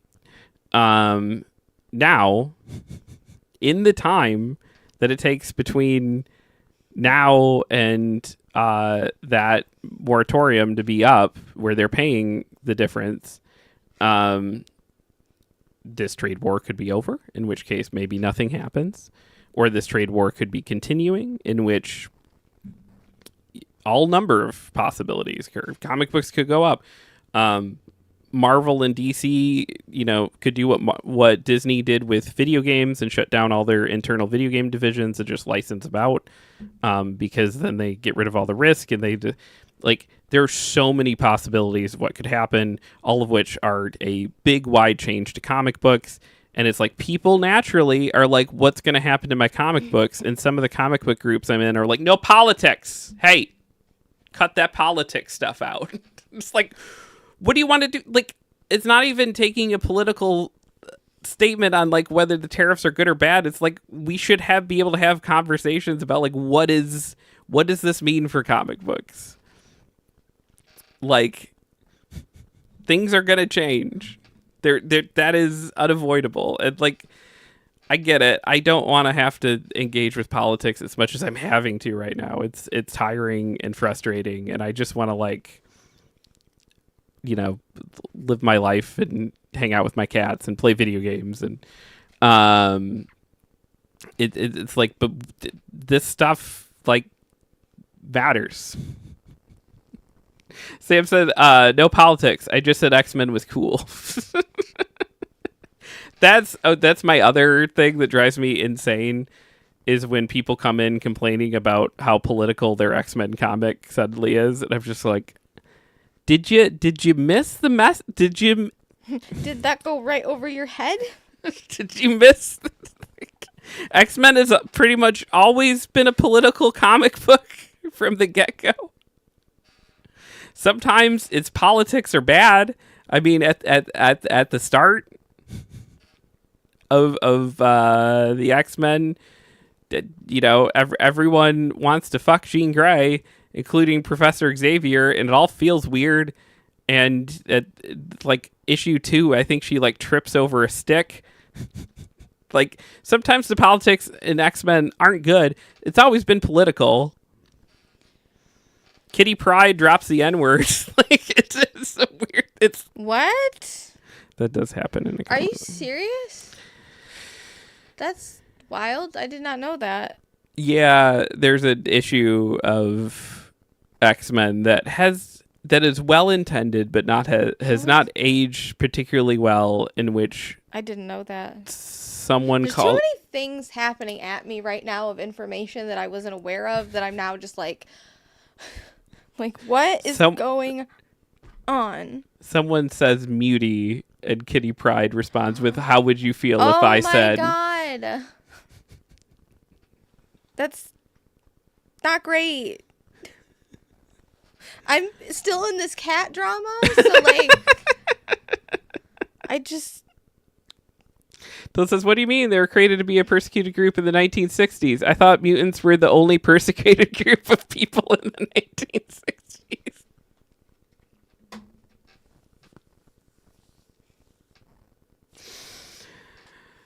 I had someone once on microphones try to tell me that like Star Wars was completely apolitical too, and I was like, "What are you talking about?" who was Like, it? I'll tell you. Do later. I know? You could probably Wild guess. guess? You could probably guess. Oh, okay. Yeah. Um, Unsurprising. but tried telling me that Star Wars, and I was like, "What are you talking about? The whole like Empire is like a stand-in for Nazis. Like, what do you do?" He's like, "No, they're not." Like, it was like this. And it was like this one of those conversations that like blew my mind, because I was like, "What movies have you been watching this whole time?" Yeah, get politics out of my stuff. Is that I don't have patience for. I do understand we do need to carve out, I think some the way that like places, war torn like countries will have like a demilitarized zone where it's like, hey, here is the space where it's like, even though we're of these two, like you can be, and like this is fine. We do need to carve those spaces out, because it's bad. It's really bad, and I understand the feeling and the motivation to never carve those spaces out, but like we do need somewhere where like you can sit and talk to people and be forced to talk to people that you might not agree with, but like have some ground rules of like, hey, we're gonna talk about whatever, and not talk about that stuff. Pumped Up Tiger says, "I for one don't think about the media I consume at all. I just see pretty flashing lights on my TV." But I don't know. I don't know what those are, and it's like it's harder for me to like fight and champion for like, hey, we should have politically demilitarized spaces, like politically like spaces where it's like, hey, no politics here. It's harder for me to fight for that concept when like the politics is like, hey, these people shouldn't have rights potentially. That makes it a really hard argument for me to be like, hey, we should have a spot where everyone's cool. And so like it'd be nice if some major platforms wouldn't make that part of the brand. But it's exhausting to have to care about politics at the level that we're all asked to care about it right now. And I don't want to live my day-to-day life like that. And I don't personally think that that's like, and I'm not going to turn blinders on or anything, but I don't personally think, yeah, I live with a lot of privilege, but like, I don't think anyone should be entirely like, especially if they're, you know, not part of the problem. I don't think anyone should be like feel bad about taking a break and taking a like, I need to like not look at this stuff for a while. And It's I think insane that's to fine. see my grandparents go through like these like cycles of like, oh my god, we have to care. It's our duty to care. Like we have to stay updated. We have to. Like, oh my god, it's like if we don't, we're like letting people down that like need us to be paying attention to this. It's our duty to like, oh my god, I can't look at this right now. I'm going to literally walk into the desert and like just lay down if I do. And like they just go through those cycles. It's like ever since the beginning of the year, that's what it's been like. Like I met with them for tacos yesterday, and I was like, yeah, I've had to kind of just like separate myself at times because like it's just really exhausting. And my grandma being like, oh my God, I know. Like I just need to. But like the last time I talked to her, she's like, you just can't not pay attention. I'm like, I don't know. I'm sorry. Other Save says, is it okay if I ignore the political parts of X-Men and just look at Rogue? I mean, that's fine. She's pretty great. Dylan says, I don't know, man. The current regime is getting rid of the Consumer Protection Agency and Department of Education. I think it should probably be talked about. Sure. I agree. I can't do anything about it right now.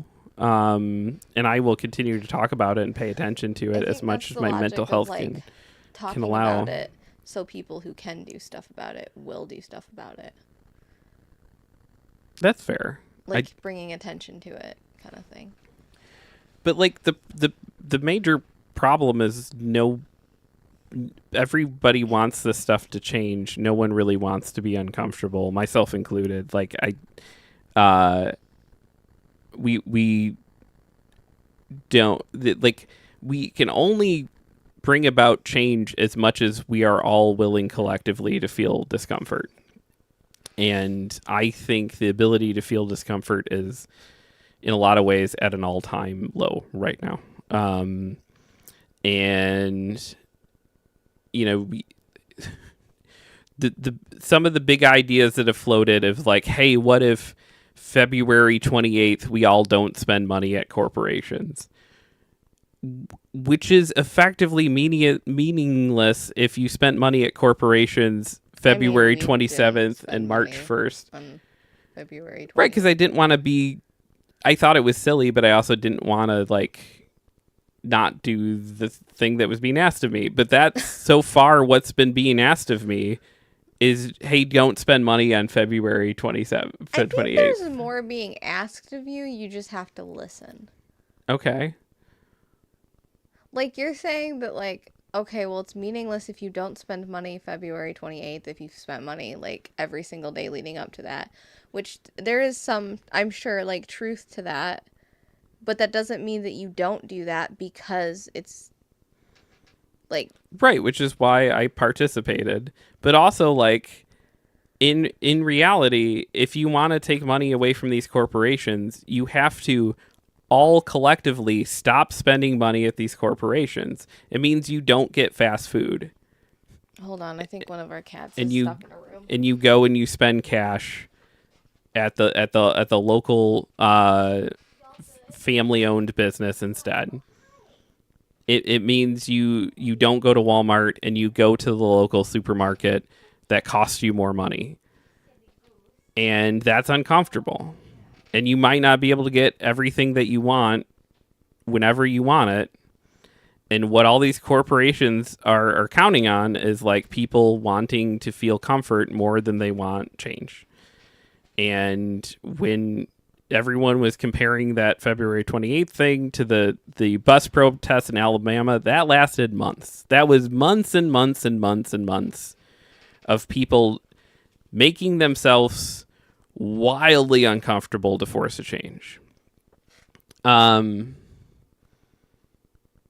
this is, we're about a year from Elon creating electric powered Sentinels. And Samson on the Dodge Tunnels. They're probably in development.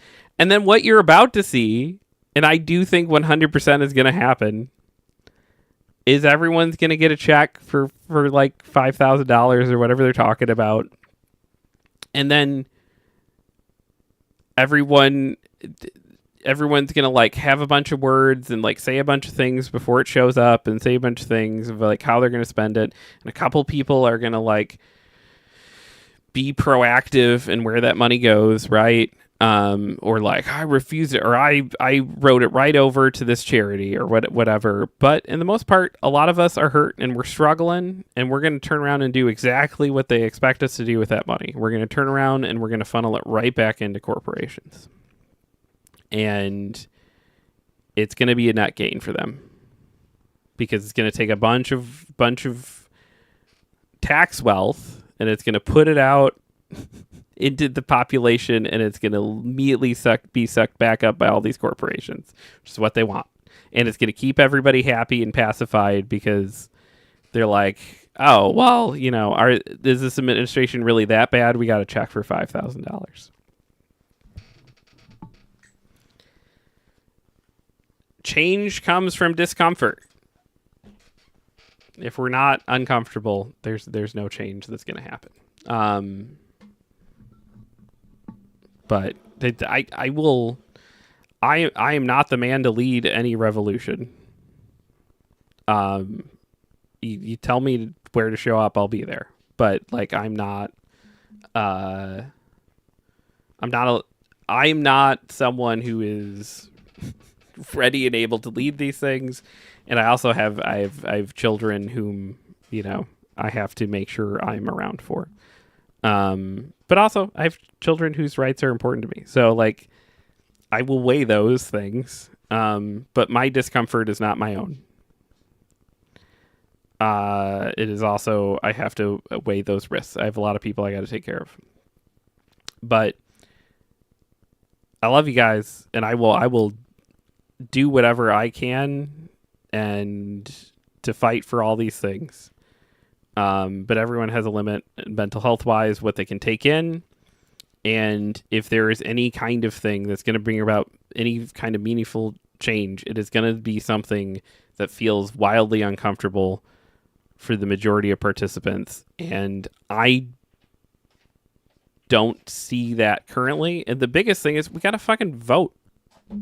Midterms. Like if you're not figuring out what you can do to make a change in your local area and in your local representatives and your local things to like figure out these next midterm elections, like that should be like something that is like people are gaming towards. And your local school board needs you. Because all these kooky, crazy people that are driving you crazy when CNN posts about them, they're sitting on your local school board. They're banning books in your school library. And I get it. You don't want to run for the school board. It won't be comfortable. And you know what? You might lose. And that's going to be even more uncomfortable. My sister thought the Holocaust was in America. Your sister thought the Holocaust was in America? That could just be a mistake on her part. But they are like censoring stuff like that. They are censoring stuff like that. It's like we need good people on school boards. You have to. That will make more measurable. You running and winning a school board election will make more measurable change than not spending money on February 28th. Because for the local school children in your local district, they will then have a voice of sanity that when they try to ban a book, and it will be so frustrating and so exhausting because you will have to listen to these people talk about wanting to ban these things. I was stressed out, and so I went to go eat a piece of cake. Oh, I'm sorry that I'm being stressful. No, it's not you. I was just... Other Sam says, Lena, did you bring cake for the class? I did. Fly over here. There's enough left. Dylan says that, Jeff, there needs to be places where we don't talk about politics. Dylan proceeds to immediately turn the conversation to politics. Sorry. No, it's fine. It's fine. there also needs to be I this. don't know that we can be a place that never talks about politics. No. Like, I understand wanting that, like, as somebody who's like having rolling panic attacks over the state of the world, I understand wanting that. And like being like, wow, that space would be like comfortable, but Well, that's what I said at the start. Like, we should have those spaces. It is hard to have those spaces right now. I would almost say impossible, actually. And the people that want those spaces are the people that want to take rights away from people and want it to just be chill. I wouldn't go that far because I am sometimes in the mindset of like I need to just turn my brain off from all of this for a second because like I just I need to not for just a second and we can go back to it, but like Yeah.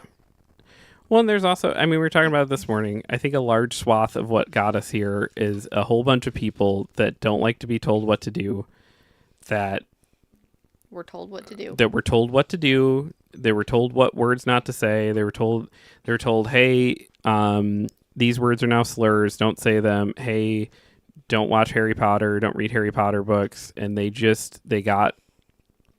They threw little tantrums. They tantrumed in the form of voting at the same time that a bunch of people also abstained from voting, and like now we're here. Those kinds of people, when they call the left side snowflakes and they're like, "Oh my God, you silly little snowflakes are offended about everything," and they got so offended that people were asking them to just not be like mean, cruel people and don't say like hurtful things to others, that they voted like they threw a huge, like, I'm trying to think of the word, like a very large temper tantrum in the form of voting. Yes. Which is arguably like it's just weird.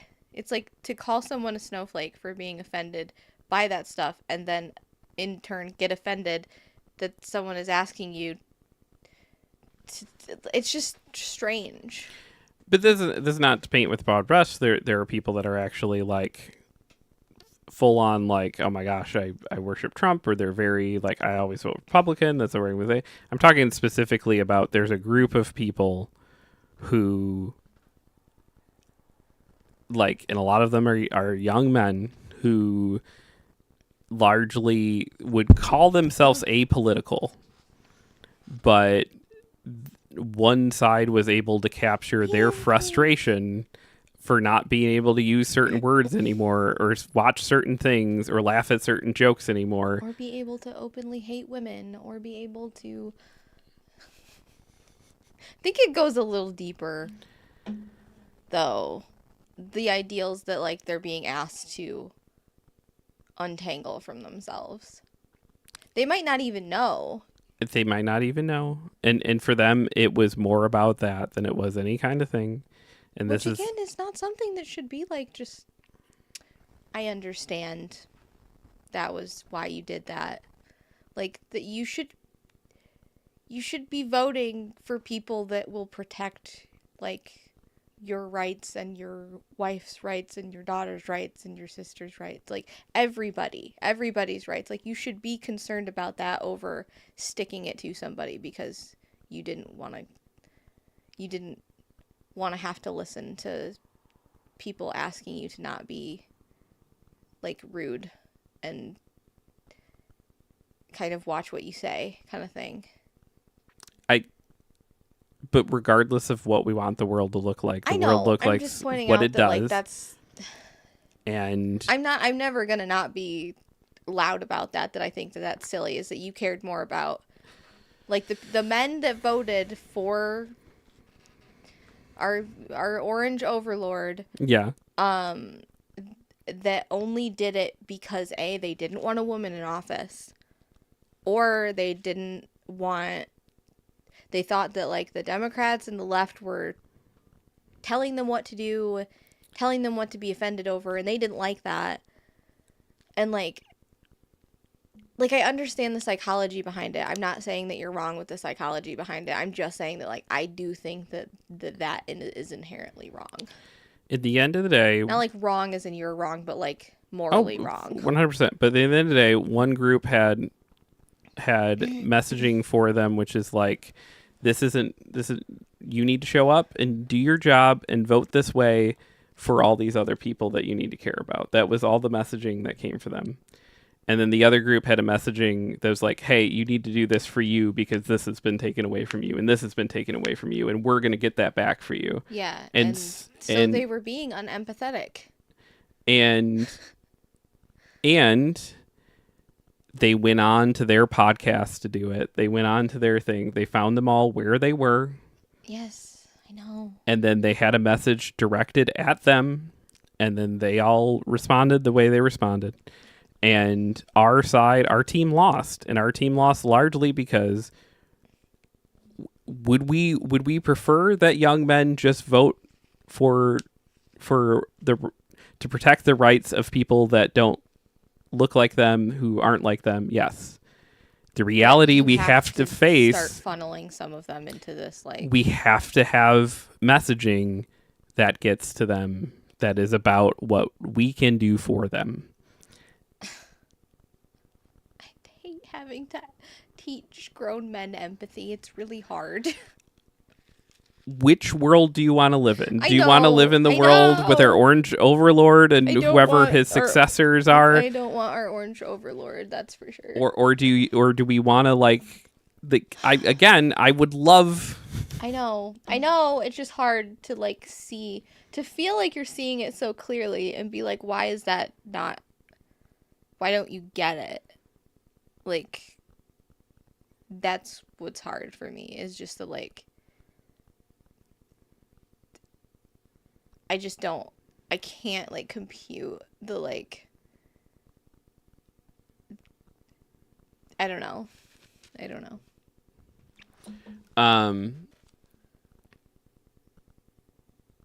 Dylan says, oh, I think I found a solution to the Harry Potter book issue. My family loves them, but I've started only buying them from used bookstores. Am I doing a protest type thing right? Yeah, I mean, that's better. Buying anything secondhand, I don't believe brings revenue to the author. My enjoyment of them has, like, been quietly killed, and I feel bad because, like, my middle kid is like, we never finished reading those, and I'm like, yeah, it's gotten weird. I don't know what to tell you again. It's gotten weird out there, and we have at least one trans kid in the house who's like, he said, like, oh no, I don't give a fuck about that, but I also don't want to, like. It's bigger than that too, like, that. I don't know, like, I'm in a rough spot with it too, because, like, again, I think I've talked about it before, like,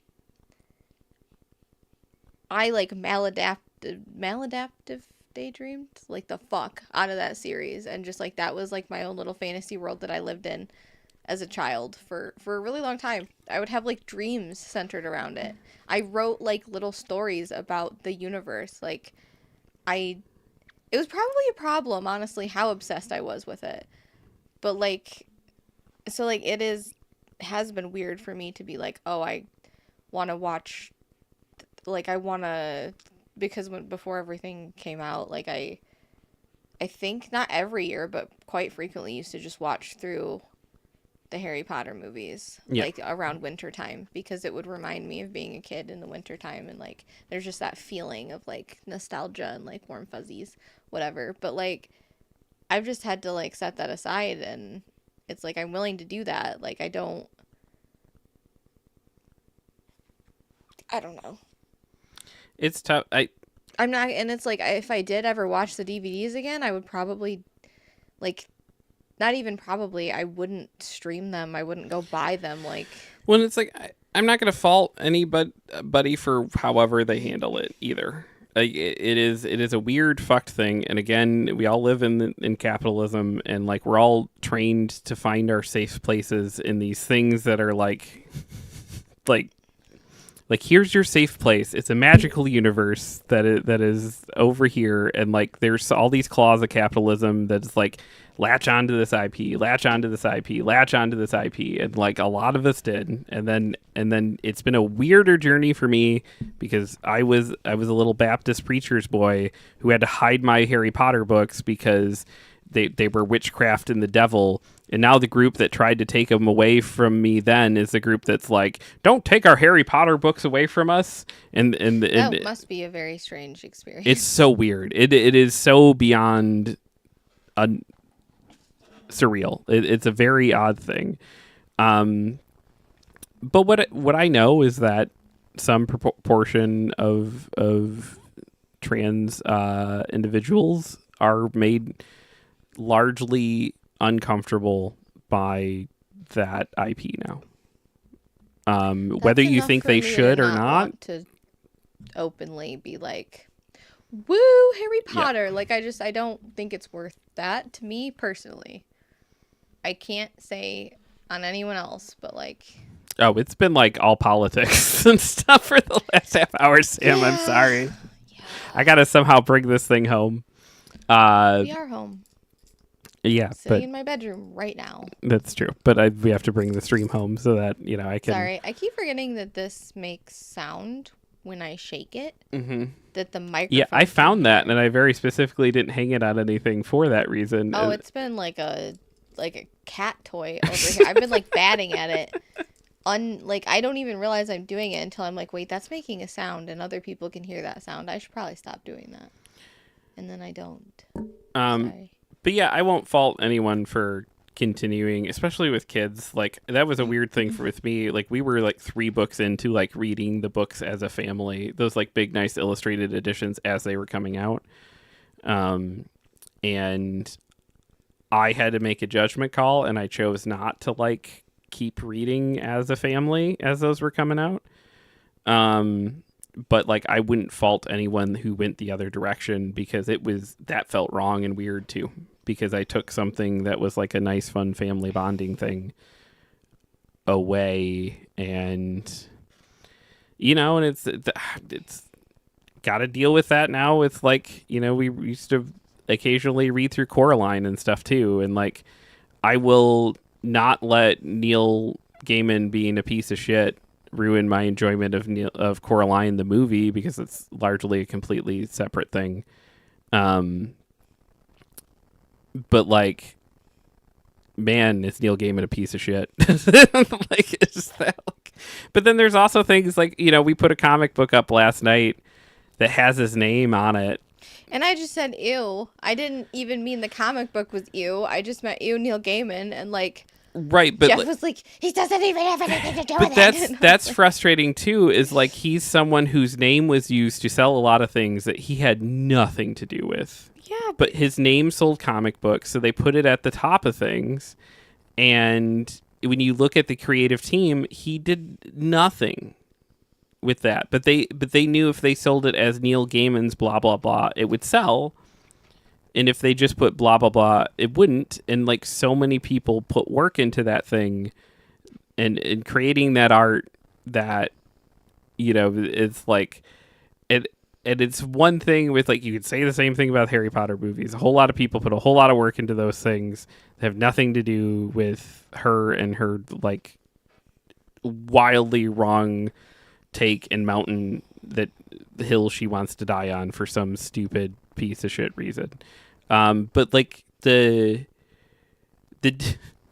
and I can have like intellectual arguments about like whether that makes the movies okay or not okay or whatever else. But when it's like a step even further from that with like some of those comics where it's like Neil Gaiman had nothing to do with them.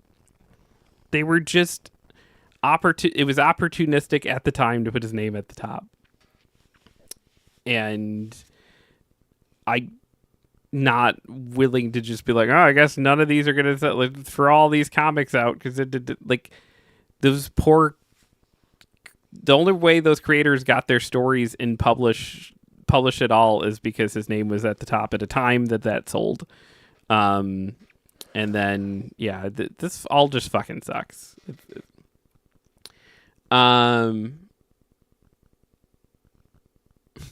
Sam says, I try to keep politics out of my space and my blue sky feed is the best. So about politics, Jeff, this morning. Yes. That's Today's Oreo cookie day. Yeah? Today's Oreo cookie day? I think so. Okay. Sam says, also, I personally feel like human rights, especially the persecution of trans people, shouldn't be lumped into politics. Oh, should be lumped into politics. I'm guessing he mentioned their existence is politicized so people can shut down those conversations quickly. Yeah, shouldn't. Okay.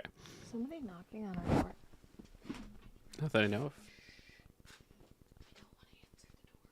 You read it correctly. I wrote it wrong. Okay. Well, I'm going to bring the show to a close. I am not going to raid the politics into somebody else's feed. So I'm just going to wrap it up. And I'm going to close with a little note. There's someone at our door? Yeah, they just knocked on our door. Okay. I'm going to note it and everything like this.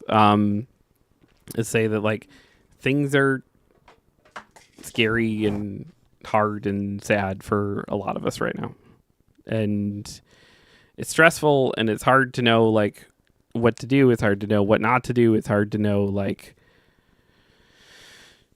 whatever.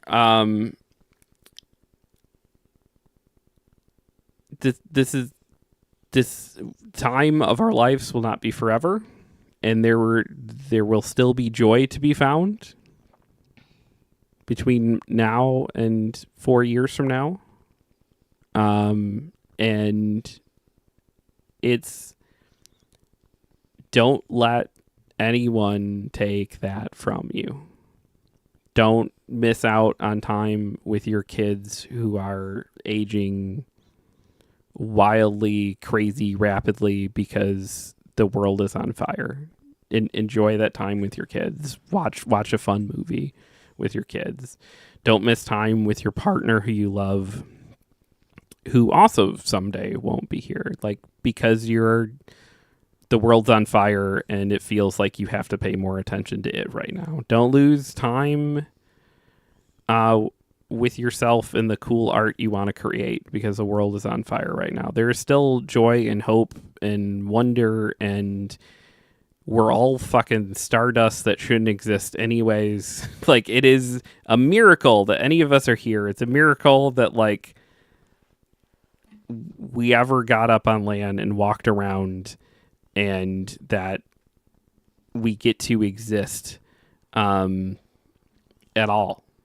And life is, even when it's scary, life is a beautiful, amazing, and incredible thing. And don't let anyone who wants to make $1 off of you take that away from you.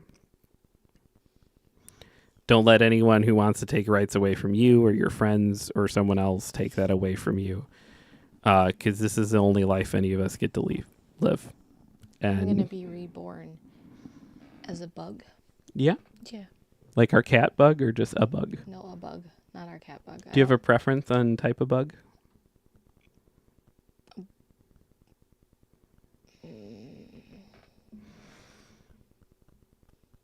Okay. A moth. A moth. I guess like moths moths. are bugs. All right. I love you guys a lot. I'm going to just end. Okay. I appreciate you all. Do make sure, if you can, check out the YouTube channel. Putting a lot of work into it. We'll be live later tonight. Like I said, I think it's probably going to push more towards like 7 tonight. And then by next week, we will have more of a set schedule of what we're doing. Yeah. You have a good day, Sam.